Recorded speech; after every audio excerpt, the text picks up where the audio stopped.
एक लड़का था, वह काफ़ी गरीब था।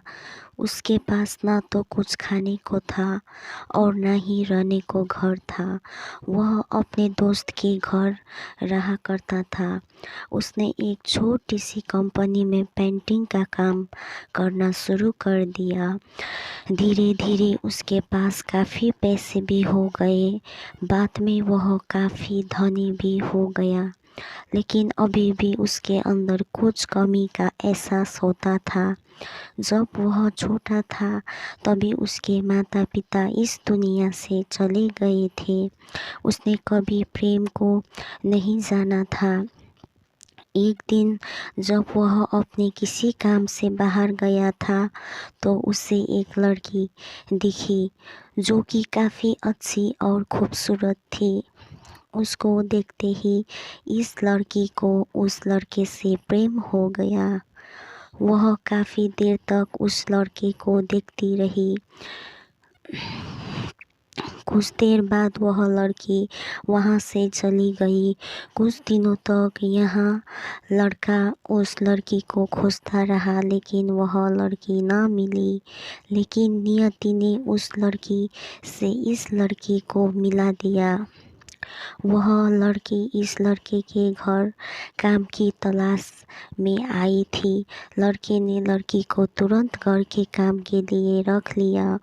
जब वह लड़की इस मिलने आई थी तो उस समय इस लड़के ने कुछ शब्द भी साफ से नहीं बोल पा रहा था, जिससे लड़की को लगा कि यह लड़का गूंगा है।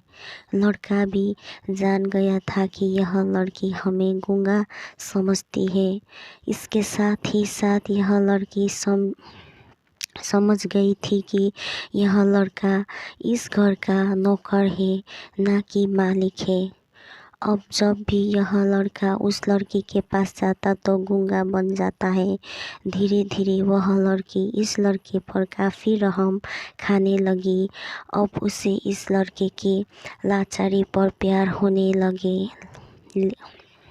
फिर वह लड़की एक बात से डर कर पीछे हट जाती है। इस लड़की के भी माता पिता बचपन में ही मर चुके थे। इस लड़की को इसके चाचा ने पाला था और वह चाहता था कि वह जब तक जिंदा रहे यह लड़की उसे उसके खाने और पीने का पैसा दे। लड़की का प्रेम हद से भी बाहर जाने लगा। लड़के के एक खांसी पर भी वह लड़की दौड़े उस लड़के के पास पहुंच जाती थी। अब लड़का भी समझ गया कि इस लड़की को मुझसे प्रेम हो गया है। लड़का भी बहुत ज़्यादा उस लड़की से प्रेम करता था। उसने पहले लड़की के बारे में सब कुछ पता किया। जब उसे सब पता चल गया तो वह बहुत रोने लगा, क्योंकि उसने गूंगे होने का झूठ बोला था। अब वह दिनों रात रोने लगा। लड़की अपने सैलरी में से लड़के की इलाज करवाने को कहती थी। एक दिन सुबह ही उस लड़की को पता चला कि वह लड़का हॉस्पिटल में भर्ती है। वह दौड़ते हुए जब हॉस्पिटल में पहुंची तो उसने देखा कि लड़का बेड पर बेहोश पड़ा है। उसके आसपास काफ़ी मशीन लगी हुई थी।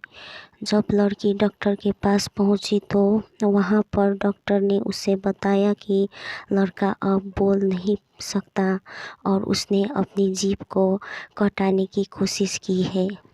इसके साथ ही उस डॉक्टर ने उस लड़की को एक पत्र दिया। उस पत्र में लिखा था, मैं एक काफ़ी धनी लड़का हूँ। जिस घर में तुम काम करती हो उस घर की मालिक मैं ही हूँ।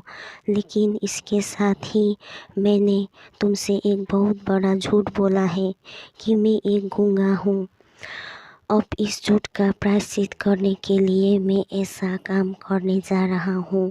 इसके साथ ही तुम मेरे घर से मेरे मैनेजर से पैसों को लेकर अपने चाचा को दे देना और एक नई ज़िंदगी का शुरुआत करना। अगर हो सके तो मुझे माफ़ कर देना। तुम्हारी दोषी इस पत्र को पढ़ने के बाद उस लड़की के आंखों में आंसू से भर आए। वह दौड़ते हुए मंदिर में गई। उसने भगवान के सामने कसम खाया कि जब तक वह लड़का बोलने नहीं लगता है तब तक वह कुछ नहीं खाएगी, भले ही वह मर क्यों न जाए। इधर डॉक्टर भी उस लड़के के इलाज कर रहे थे। ईश्वर ने दोनों के मन की बात कबूल कर लिए और अब लड़का बोलने लगा, लेकिन वह अपनी याददाश्त को खो गया। अब उसे कुछ भी नहीं याद था। अब इसके बाद लड़की ने उसके याददाश्त के लिए काफ़ी कुछ किया, लेकिन याददाश्त न आ सका। अगर प्रेम की नींव को झूठ पर रखा जाए तो वह गिर ही जाता है। आप सभी लोगों को ये कहानी कैसा लगा मुझे ज़रूर बताइएगा, और मेरी कहानी देखने के लिए आप सभी लोगों को मेरे दिल से बहुत बहुत धन्यवाद करती हूँ।